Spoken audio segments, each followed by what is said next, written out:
সবাইকে স্বাগতম আমরা কৃষক চ্যানেলের আরও একটি নতুন ভিডিওতে। আজকের ভিডিওতে আলোচনা করব শিম গাছে কীভাবে প্রচুর ফুল এবং ফল আনবেন এবং ফুল ঝরা রোধ করতে কি কি ব্যবস্থা করবেন এবং কি কি কীটনাশক দেবেন, সকল তথ্য জানাবো এই ভিডিওতে।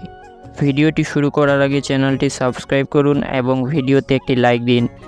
আপনার একটি লাইক, আপনার একটি সাবস্ক্রাইব আমাদের আরও নতুন নতুন ভিডিও বানাতে উৎসাহ দেয়।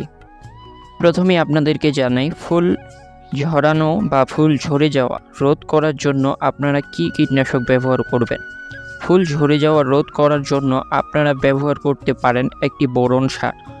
বোরন সারের অভাবে সাধারণত ফুল ঝরে যায়। এরপর শিমে প্রচুর পরিমাণ ফুল আনার জন্য কি কীটনাশক দিবেন।